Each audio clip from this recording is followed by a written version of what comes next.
Kate Mila Falcha, welcome to Irish Granny Tarot. It's time for our Saturday book.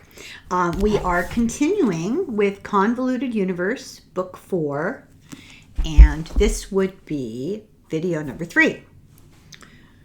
I apologize, people were trying to find video 3 and 4. I hadn't made it yet. And I explained in my card reading video that I just uploaded. I used to do whole books on a Saturday and go, 9 videos over Saturday and Sunday. And it was just overwhelming for people. So I'm trying to be more moderate. I don't know. Let me know if you want me to stick them all at the same time. Also, Denise and I just recorded a conversation, and I don't know when she'll upload that. I didn't ask her. I'm assuming sometime today, later on. And interesting, we talked for quite a while, and I just checked the news, and they voted for the speaker, that guy, Johnson. We looked at his chart, and I did a little quick summation of things that people have said about him in the past, the kind of person he is, and we give our opinion of him. So we started out our conversation with that, but then we talked about a whole lot of stuff, and I hope you guys will enjoy it. It was pretty fun. So let's get to Dolores Cannon, Convoluted Universe, Book 4. This is part 3 of our videos. We're starting chapter 22, The Creation of Humans. So it's been a while since I read this. You'll have to forgive me because I have to remember what I was writing in my little unique hieroglyphic shorthand. So this subject is named Tim, and he came to Dolores Cannon because he was suffering from a lot of kind of amorphous fears. He didn't really know why, but he never felt safe. And going into a trance, he found himself in space, and he could see a light-like nebula of colors, stars, space. And he said, all I have to do is want to go somewhere, and there I am. And so I end up in a very green place, and I travel through fog to get to this green place. So he said, looking at himself, his body looked like a gorilla, like a big Sasquatch kind of thing, but felt like a peaceful creature and a creature in very close vibration with the energy of the planet. He said it feels mysterious because he's not using his sight a lot. He's relying on intuition. He says this land is alive and it's in harmony with his body. They're just sort of together. And it's a mountainous, dense forest with a lot of fog. He says he eats fruit. He says the fruit calls him so that he can find it to eat it. He lives in a natural treehouse kind of thing in a cave, depending on the weather. He lives alone. There are others like him, but they cover a huge territory, so they don't live in close groups.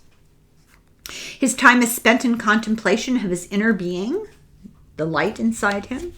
He's very powerful and intuitive and in tune with a higher energy. These particular kind of beings, he says, are far more contemplative than human beings. He says there are many other kinds of beings, but this particular one that he is now prefers to be alone. He said, the light is what I really am and my connection to the universe. I am of the universe. He says the physical universe is small by comparison. There are many universes which are greater, and we have the essence of all of them inside of ourselves. We don't need to focus on survival. He said, we, meaning him and his species, don't need to focus on survival here. It's a given, so it's not a struggle. So then he agrees to be transported to Earth as part of his mission to help to create new life forms in a new place, a new planet. And part of his job is programming life forms, and sometimes it's dangerous because the energy they need to learn something can be perilous for him. So he's working with energies that are sometimes a bit of a challenge for him. He's on his way to colonize the Earth, the planet and the atmosphere and everything have to be prepared first by other life forms. So he's in the process of achieving that mission. The planet's alive, Earth, and he works with its vibration to create life forms that are appropriate for this particular environment. He says humans are given a huge capacity for knowingness, but we don't have total access to it is the problem. We are a cosmic experiment. He says some of us return home. Us, I believe he means his species. Some of them return home after they've done their mission, and some remain on the earth as watchers. He got stuck. He said that some primitive humans grabbed technology that they didn't understand, and they killed the creators of the technology. And as a result, as a species, humans regress. And some of these creator beings that he's a part of were able to flee, but he got stuck without the technology to get out of there. Eventually he died. He lived a long time, but he was reborn as Tim because more new work had to be done. And he had that in his soul energy. Tim's fears come from him, from all of this. They hold him back. He can get rid of those fears, he's told, if he can get in touch with the light inside of him and get rid of the karma that he carries with him. He just needs to focus on that instead of worrying about the fears and worrying about what he wants and what he doesn't want. He needs to focus on what's important, which is the light. Next chapter, chapter 23, is separating from the source. So this particular client's name is Brenda, and she goes into this trance into a beautiful city all white with big buildings that are almost oval shaped, kind of leaf shaped but with a dome, and there are orbs everywhere. She says she's in a sphere, which is a swirl of color, and realizes that this is a transit place on the way to somewhere else, that the room she's in is full of spheres. It's kind of like a station. They're waiting to go elsewhere. She feels very emotional and suddenly knows that she'll be taken to the sun of suns, which is her home source. She says, first you leave the sun, and this is, we're getting back into that book, The New Science of Heaven. I know I bring it up all the time, but it's remarkable to me how Dolores Cannon's sessions made in the 70s and 80s are in parallel now with this new physics that's come out. She says that first you leave the sun and you have no form, and you need to coalesce from fingers of light, plasma, fingers of light to orbs, and you start to feel yourself as a boundary. You start to feel separate. She says really it's an illusion, but the sense of self is a protection for the energy. So first she went to many levels, a blue place, to gather knowledge, and she says many have described a beautiful blue water planet, and she's told she's going to be sort of a fluid form in this water, and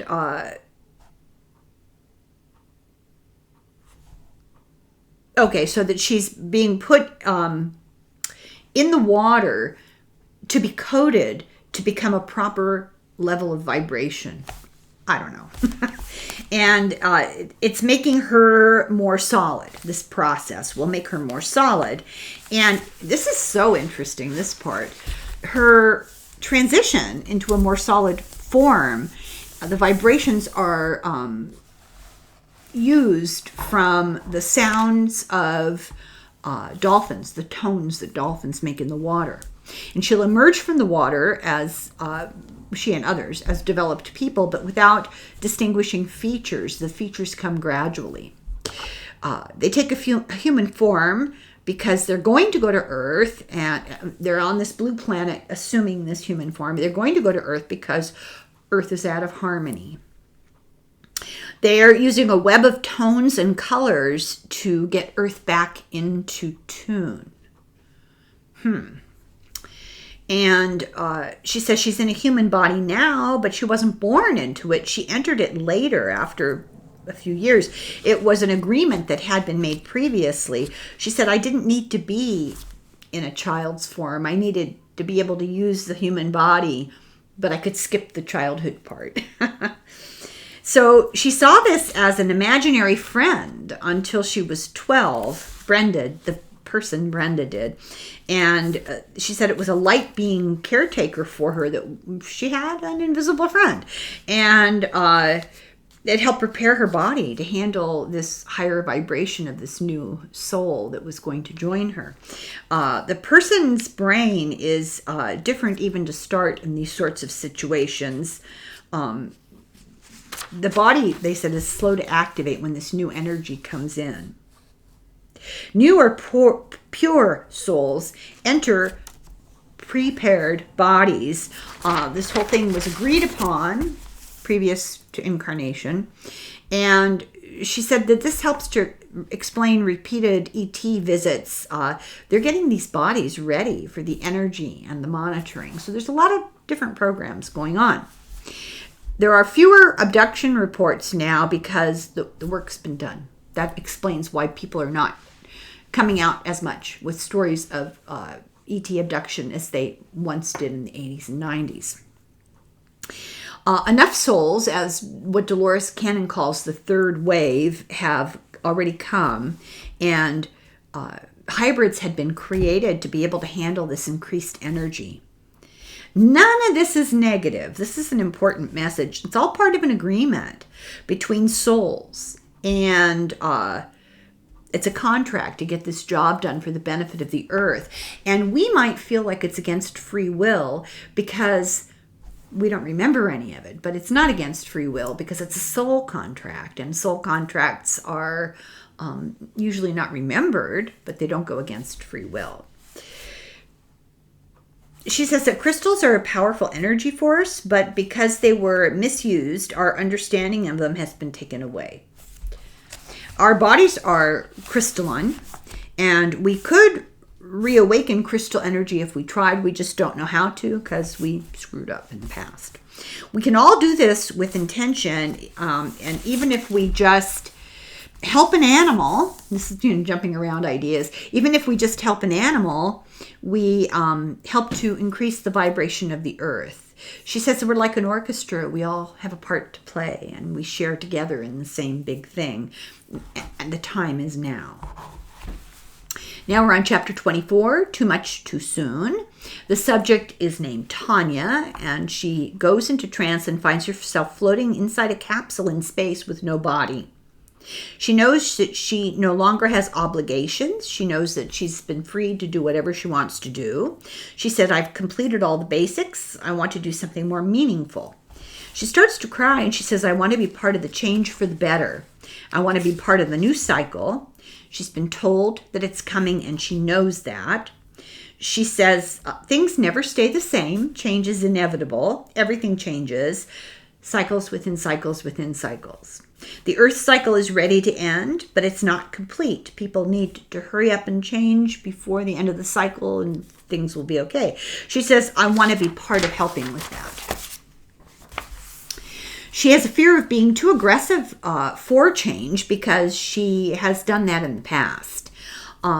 She had introduced things too quickly, biological changes, when life on Earth was young. So she was part of the process of helping to create the situation on Earth, and she pushed too soon, too hard for changes that energy wasn't ready for. She said this led to anger.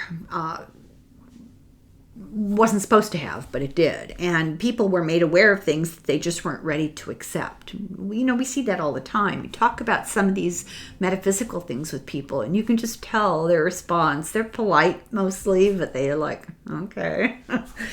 It's like that. But the anger grew, and it got worse, and people started to hurt each other over these concepts, and this escalated over time, and voila, here we are today. So, at first, things on Earth were less solid. It was more milky, is how she describes it. But it became more physical. And those of her kind who got into the physical stuff got stuck and had to stay because the vibration changed. So she was supposed to teach by example, not by doing. And she got too involved and poked her nose where she wasn't supposed to. Many more people need to be aware that huge changes are coming. These changes are internal. They're not necessarily, you're not going to see stuff.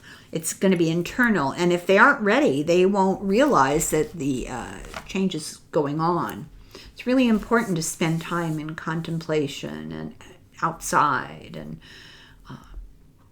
trying to relate, internally trying to relate to understand other people. Really important.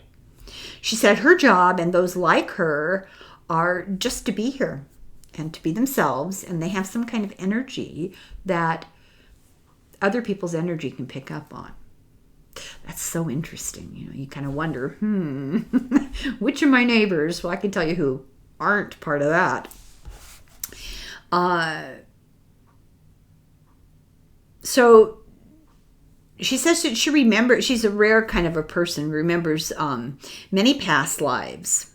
Her parents encouraged her because she was actually dealing with a group of souls that intuitively they'd been together before, and so they encouraged her.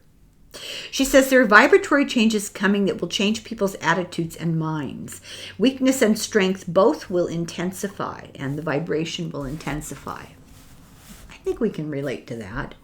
She says when you do die, you go to a place that matches your vibratory level. Those with lower frequency will have hard times. The earth is going to cleanse itself. Yikes. She says there's going to be many different situations. If your vibration is higher or positive, your death will be easier for you. Not maybe observationally, but for you. And it won't be as scary. You may be taken to another place. You just don't know what's going to happen. Some will survive and stay on the earth. If their vibration is negative and low, they're going to experience the negative side of the earth. So there'll be a darker side, a lighter side, and an out of this earth side, a dimensional side. So you might end up going to spirit or staying physical. And in either case, you might be stuck by your particular energy level, or you may be choosing to be in either form to help. And you won't be aware of it on a conscious level. So it depends on how many people that are going to be aware when this transitioning happens that will determine what kind of a life is prevalent. Younger people are really helpful because older people are still damaging the earth and other people's souls. Hey! And she says that she has been an alien, an ET in the past. But they're going to come back for her at the end, and her death and the end of the world, she wouldn't talk about it. She wouldn't talk about any more of it. So the next few chapters are about energy, and chapter 25 is pink energy from the crystal planet. She says there's Anna is the subject, and she floated down from a star and is in a land of crystals. There's some as big as mountains, and they're blue. Her body is transparent and surrounded by pink, and pink sort of circulating lines. She's not completely humanoid. She's like has eyes on more sides than a humanoid. Her nose is different. She has no ears. The energy from the ground goes into her through her feet. She's not alone. There's other things around her just like her. She says she feels like she's home. It lights up and they communicate with light. She's welcomed back. They hold hands in a group, and the sharing is a sharing of energy between them. And when they share this energy, they give each other information. So she's come back, they hold hands, and this energy info goes into all these other beings. They're learning about mistakes that she's made and what she's seen on another planet so that they don't repeat the same. She came to Earth to help.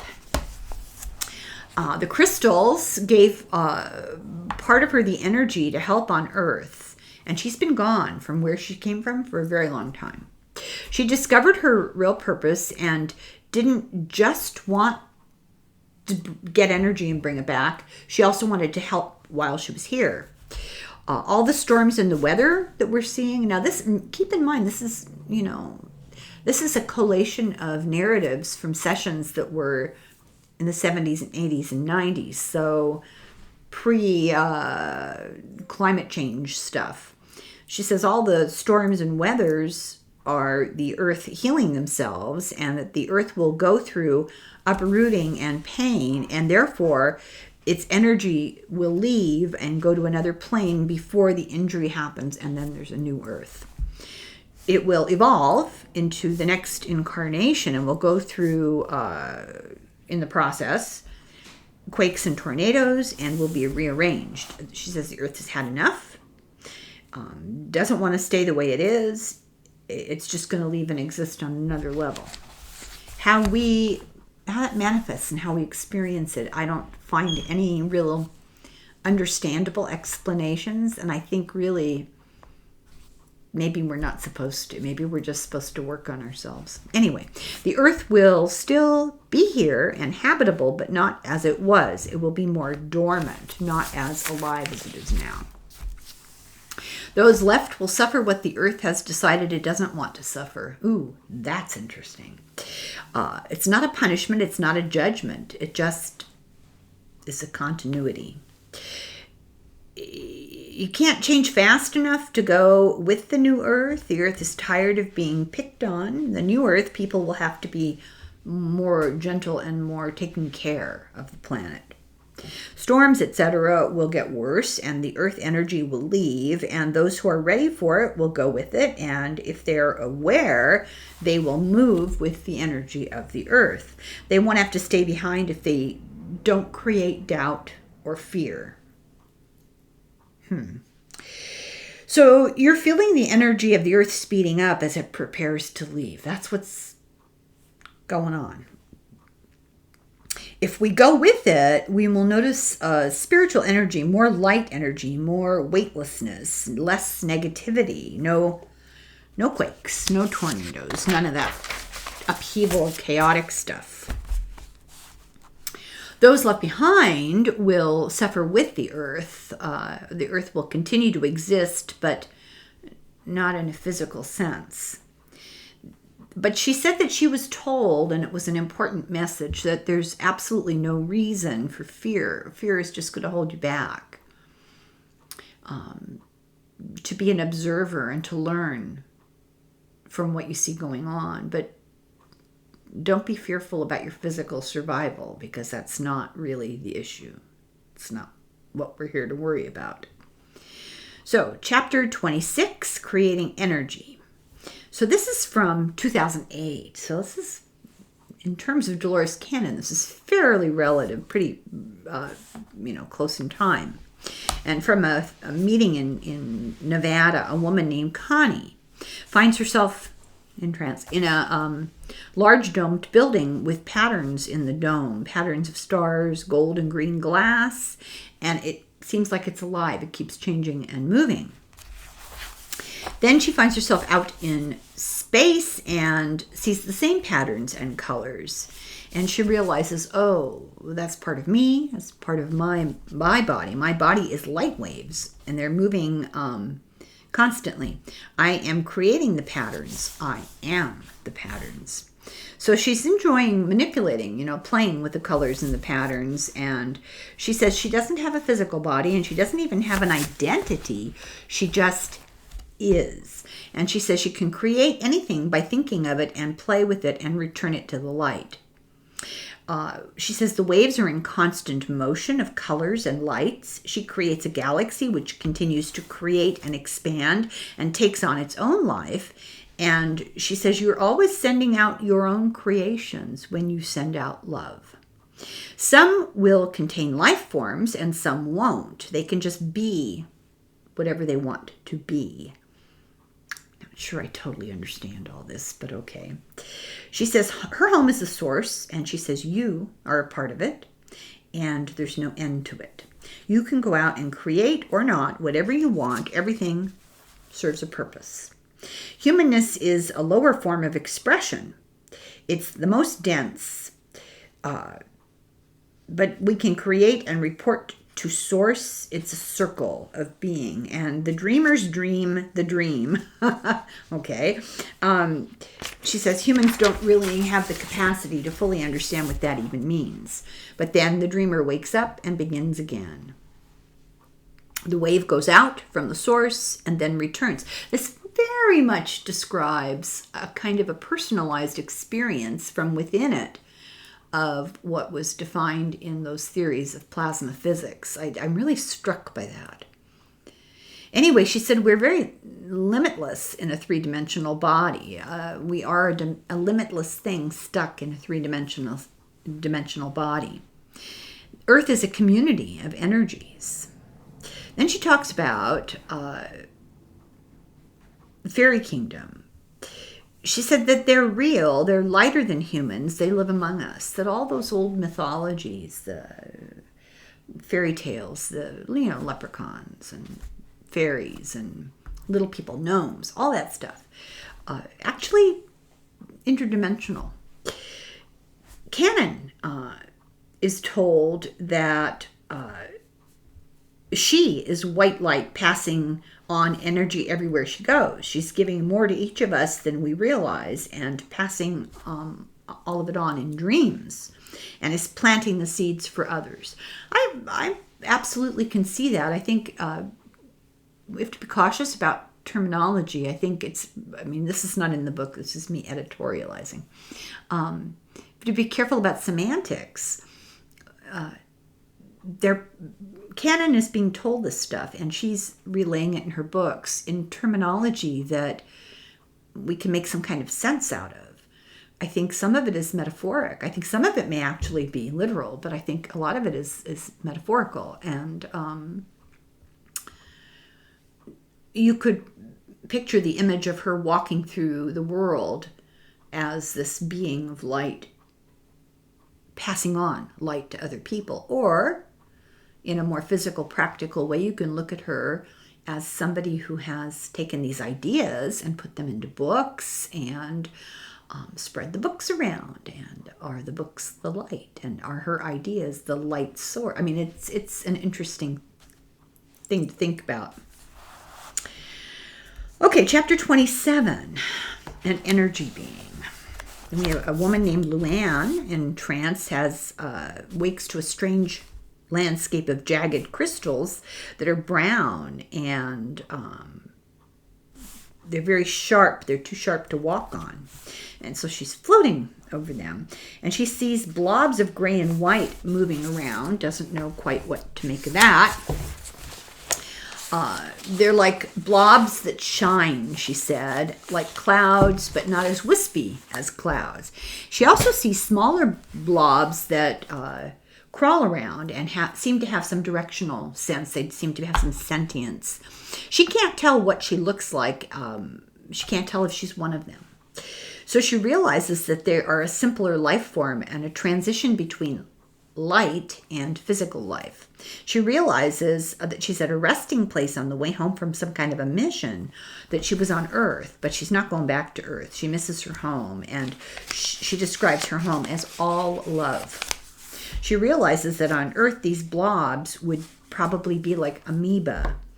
Back home, she says it's beautiful and shiny, blue and gold and green, and objects are colors, and they're solid and not solid. And she says we can use our memories to create objects. Most people on Earth forget all this stuff and are stuck. Some remember, and they're scared to talk about it because they're afraid they won't be believed. And I think if anybody who's listening to this book, or who's read any of Dolores Cannon books, or any of Linda Moulton Howe's books, or any of the kinds of things we talk about, there's a lot of resistance and doubt and ridicule when you talk about these ideas. But that's why we're here. We're supposed to entertain big thoughts. It's very important. It doesn't make you eccentric or crazy or all the disparaging things that people say. Just because your sole interest is not the NFL, that's okay. These ideas are really important to mull over in your head and try to process and digest and assimilate. That's why we're here. She said people on Earth could remember if they elevated their consciousness, and you can do that by treating each other better. So her job was to teach people how to love and how to create peace and how to connect to nature and how to be in harmony and not to have war. I bet you anything she wore patchouli. Just a little joke. So chapter 28, Unknown Energy. So this next one is Joyce, who in trance finds herself inside some kind of a floating vibration, like a frequency, finds herself inside of that. She says, I am not a body, I'm a source energy. She sees movement of energy force and form, and she's not familiar with it, and it's shown to her as the glue that holds everything together, the random fields of substance that are yet unknown to humans that generate quantum physics. They're submicroscopic, and we don't know them yet. That's very interesting to me. So she's shown this even though she doesn't understand it, because she's going to be using it, so she should at least, know it's there. So that was a short chapter. Chapter 29 talks about the sun. This person called Terry in a trance is given a diet advice to tell us all. We shouldn't eat meat. We should eat raw food and liquid, and it's all about your energy vibration. It's not about your physical weight. It's about improving your energy vibration. That's a bummer, huh? So she used to live on the sun, and it's a source of universal energy from the source. And she says inside the sun is like the earth. And we've heard this before, and there's discussion in that book, The New Science of Heaven, that when they've sent probes into the sun, it gets colder the deeper in they go. That it's actually some kind of a layer, and there's something in the center there that's not all hot burning gas. It's a mind blower. So inside the sun is like the earth. It's a planet. People could live inside of it. Not people, but somebody lives inside of it. They have the same kind of idea as a human body, but at a much higher vibration. She says there's a lot of love there. And if the earth is destroyed, the sun will be destroyed too, and other planets will be affected. So that would explain interests that ETs would have. Self-protection. Cannon has had many subjects that would not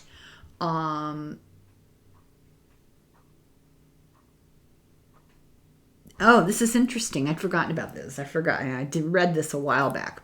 She's had many subjects, she says, that wouldn't nurse when they were born. And she got the explanation for that. She said that they had reincarnated from a planet or a dimension that didn't need food. Like many ETs, they don't need food. They live off light energy. They take light baths. And this was a thing that these infants had to learn. And they do say, that the nursing relationship between a newborn and a mother is a learned relationship. It's very interesting. So she's also told that there are people who don't eat or drink, probably around 30,000 of them. I have yet to meet one. They use deep meditation to tap into energy. Chapter 30, Activation of the New Light Energy.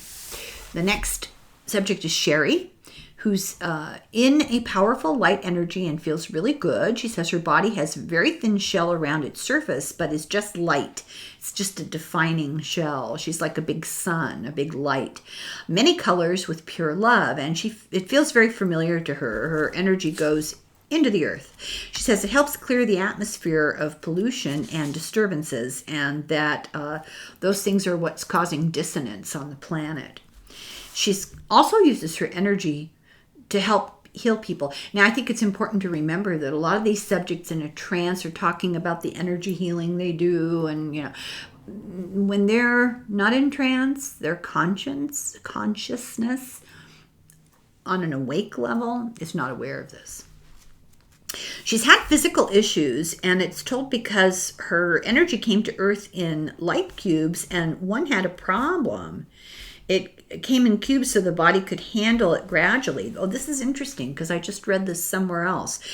Glass containers with light energy that transported energy here. And some souls come all at once, and some souls come as energy that joins together, and problems can happen, I guess. She says it's like a different type of walk-in. We talked about walk-ins. Each human is receiving a light cone at the root chakra to allow a whole new kind of communication. It's a vortex in all people and all animals. It's a more advanced human embodiment, and this stuff is going on. We don't even know it. It's activated and placed, and it happened early in July of 2009. Can't remember what I was doing then. And it's going to make us feel more at home here. It will make no more separation from the force of God. The unsettled feeling that a lot of people have is related to this. Each person can use it in a different way to heal, to communicate. Negativity cannot exist in it. It allows the light a free will. But we all agreed to this. So we're at a point where we're evolving into a state of karma not existing, that it will exist, and it's happening everywhere in the cosmos, not just on Earth. Now we're going to talk about different times and dimensions. Chapter 31, The Depot. Woman named Chandra finds herself in a forest of tall trees and felt the urge to fly to outer space, like you do, right? So she joins the galaxy. There are shaped particles in space, and she spins with them. She sees her spirit guide, who looks like a very young child. She's taken to a gray sand planet with gray buildings of granite and lots of mirrors and glass. She sees that her body is peach-colored with long limbs like a stretched-out human. She has big, long hands, but she has small feet. She says, I work in the building, in the room with computers. It's like a train station. She says she's a guide for intergalactic travel. Many people come and go, and they're very different. They're not all human-type people. She says she reads their energy to decide where they need to go next. So she'll have a new existence eventually, but for now, this is her job. She says, I exist in different places and times simultaneously. Now, we're going to hear more about this, and I can never remember if this is something we've talked about in an earlier book or it's something I read in a book we haven't done yet, but suffice it to say, the concept of your soul being able to be in more than one place at a time. It's not split, it's not separate, it's not fragments. It's just capable of bilocation, whatever. To evolve, we have to move on every different level of our incarnation. And she said that she still exists in one time and place and more or less has awareness of this. And for all beings, their awareness of this will depend on their particular level of evolution and existence. So each one is allowed to know what it's ready and needs to know. So if you have very high knowledge, then you have a very high vibratory level, and you'll know more about stuff and you'll get closer to the source. It's all an evolutionary process. But we have to go through every frequency of every form on every plane of every dimension. Sounds exhausting. She says, all the frequencies of each form need to be raised on every plane, on every level of every dimension until you achieve. You can't skip. There's a matrix grid around each of us that has energy, and it determines how your body looks. So where healing occurs is in this energy matrix. It exists, but it's not the aura.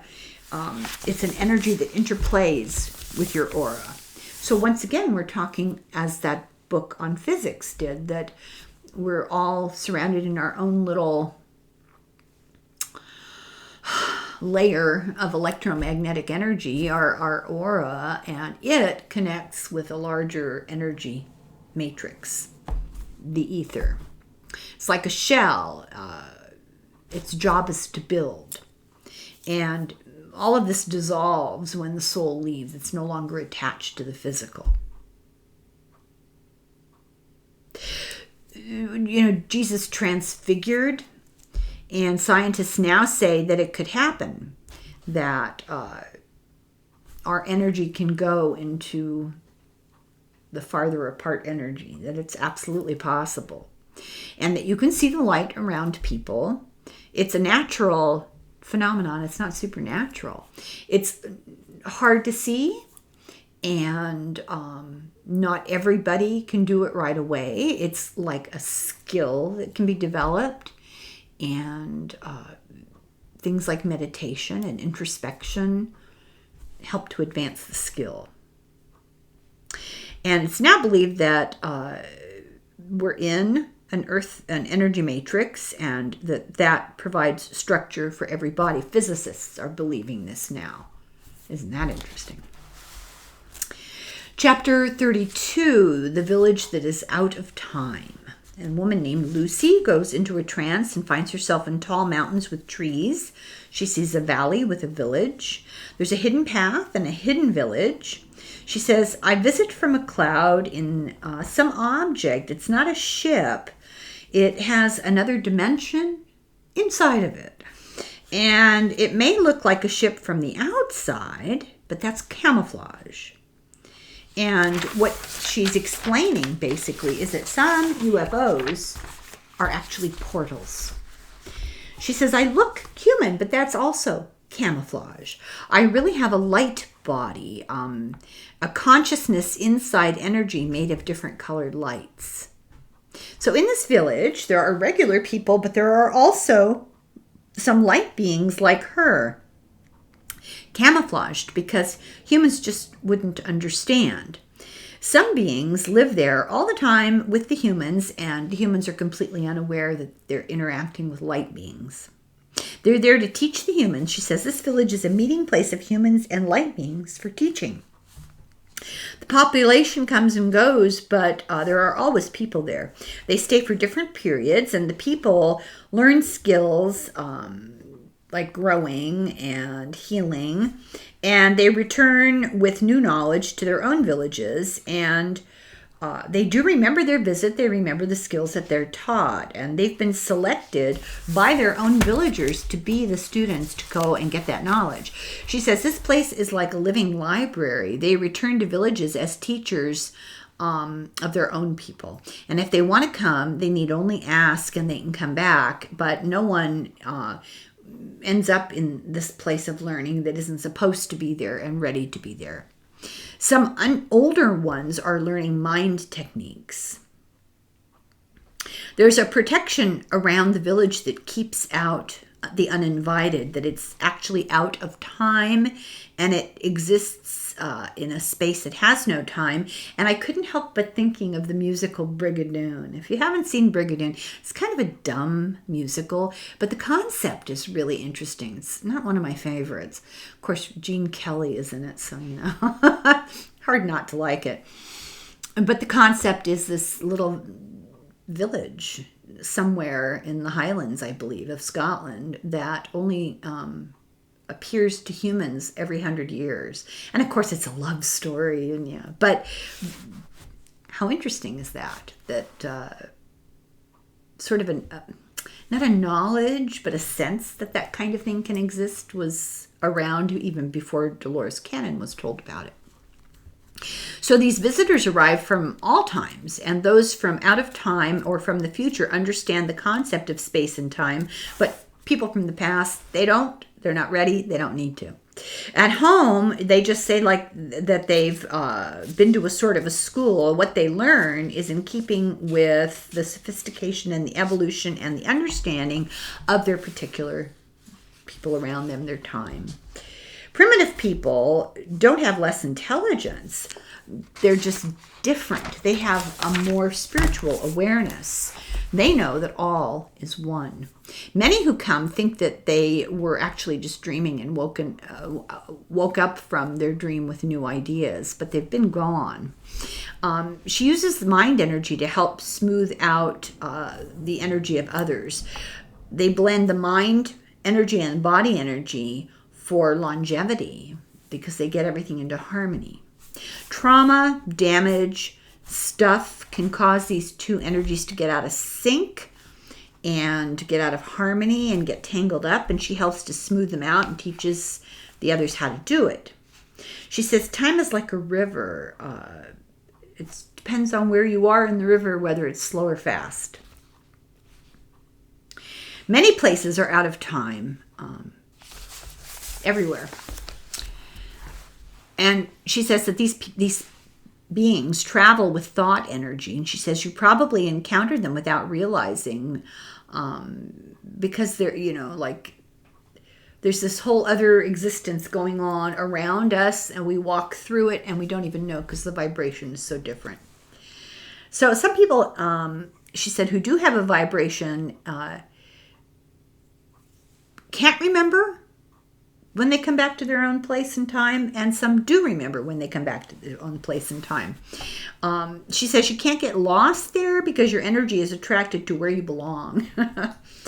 And she says all you have to say, should you find yourself in some sort of weird time thing, all you have to say is, take me home. And this brought to mind the Wizard of Oz. How weird is that, right? So you can't go where energy doesn't match, and therefore, if you end up there, that's where you belong. Curiosity can be enough, because if you have curiosity, you're probably ready, and then it can happen. It's similar to a portal, but it's not a wormhole.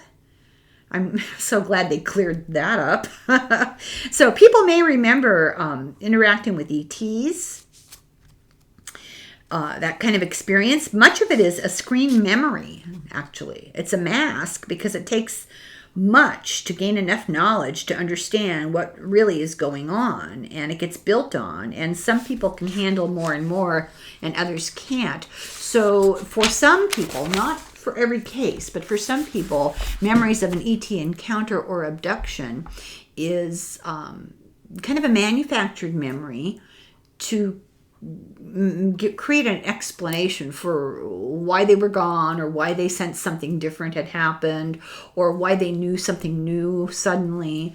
The explanation that's been created is, well, you were on a UFO. But there's way more to a lot of this stuff, and we're just not ready to, She says that a lot of the fear that we feel around all this stuff is flawed perception. She says the body is very sensitive to what the mind creates, and this creates illness and disease. She says a consciousness can enter a body, but only as an observer. The new earth is already here. It just has to become solid. That's kind of a mind blower. So you have to solve your issues before you die, or you bring them back with you. So now we're on chapter 33, the embodiment of an aspect. So this client named Heather goes into a trance and finds herself a dwarf alien. She's in an auditorium full of many beings representing energy from various parts of the galaxy. And they're being led by a council of light beings, and she says she can leave her body at will, and that parts of herself, aspects of herself, can be in different embodiments doing different things in different places. I don't think we're supposed to torture ourselves too much, just sort of accept it on face value, because it's difficult to understand. These aspects come to help at times of major spiritual changes.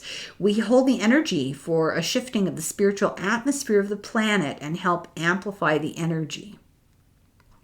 So we're in an interactive relationship with the earth, whether we know it or not.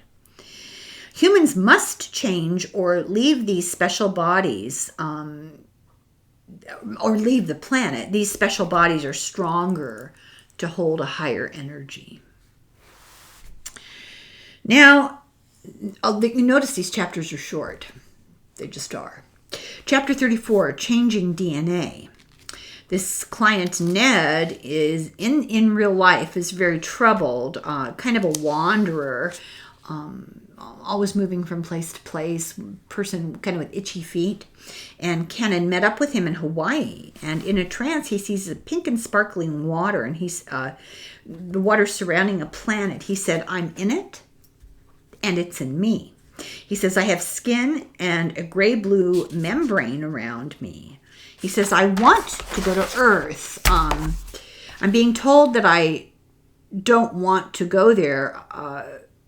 I want to go help." So he wants to go help, but he's kind of reluctant because he doesn't want to go there because there's so many difficulties on Earth right now. He says, "If I go, I won't have all of my abilities that I enjoy right now elsewhere as an other being." He can dematerialize, he can teleport, he has telekinesis, and as a three-dimensional human being, that would be harder. He will be regressing in evolution to help. And human DNA largely is dormant, he said, but that we can rebuild it. And of course, they talk about all the junk DNA. No such thing. Advanced souls need to go to Earth and work with human DNA. And some beings have meddled with human DNA contrary to universal law, and they need to come fix it. They only need to do it.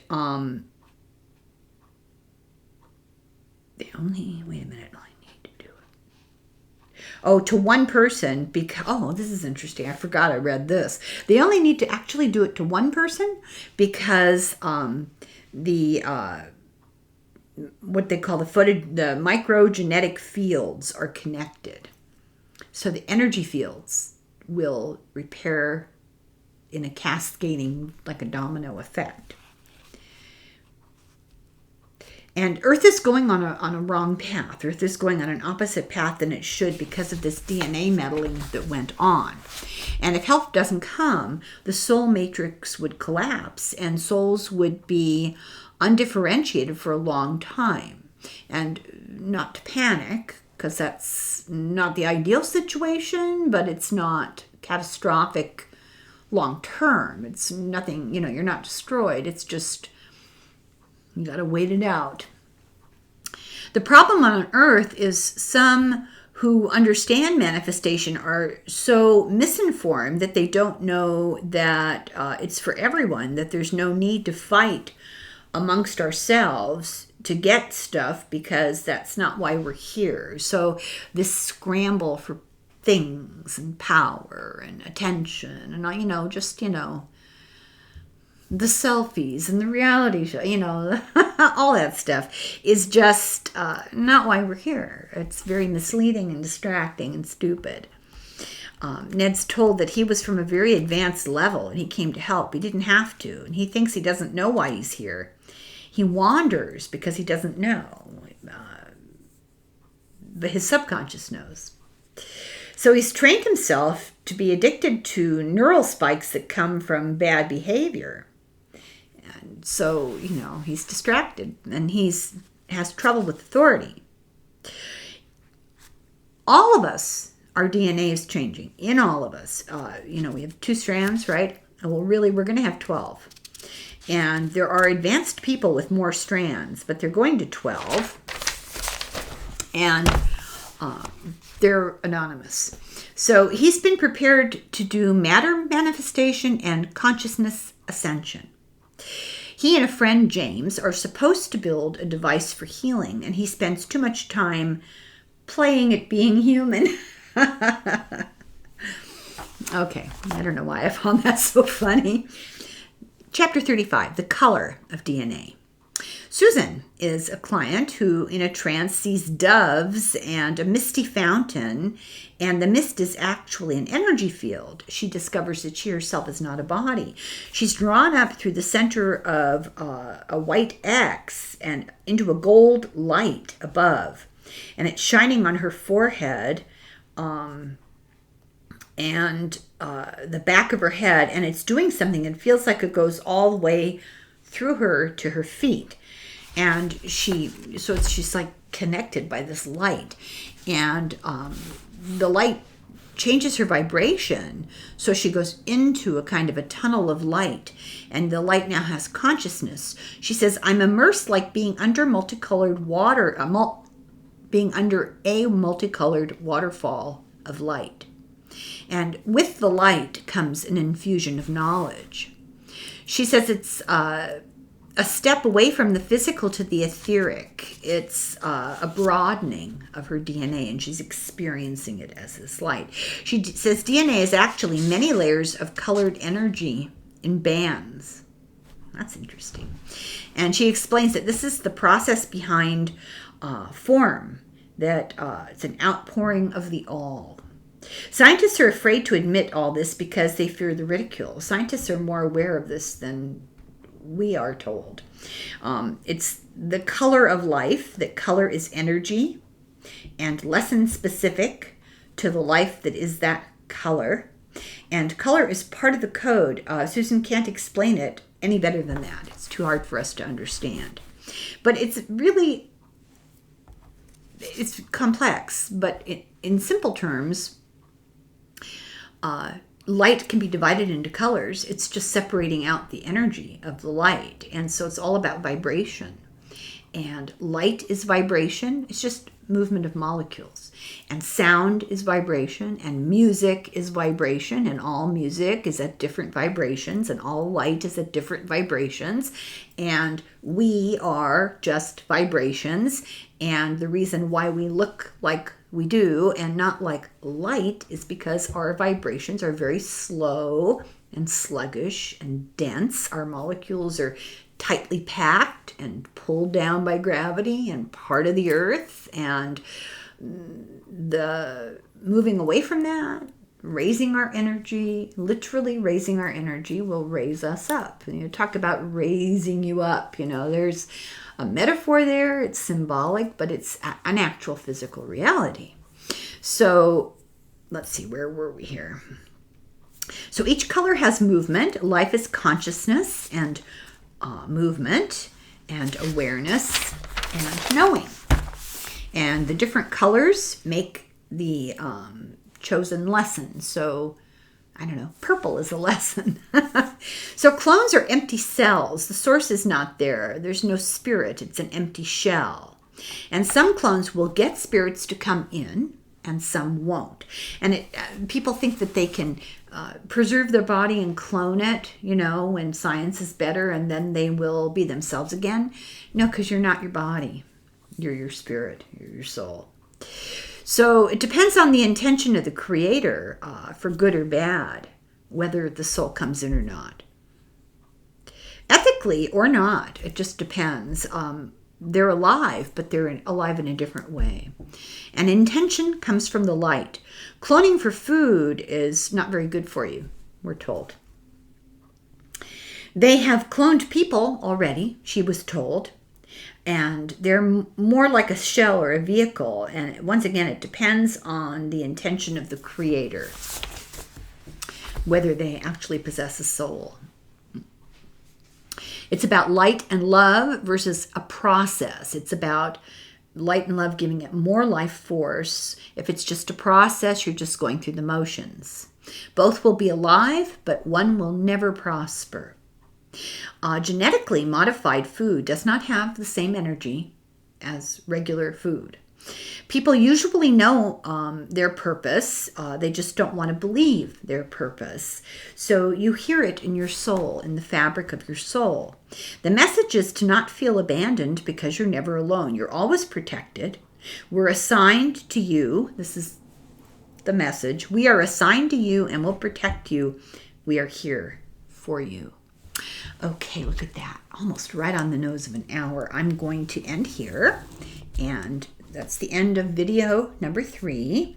And we will start video number 4. A lot of things to think about here. I really recommend these books. I think that they require more than one reading or taking notes or listen to my synopsis and take notes on that, because there's just a lot of information in here.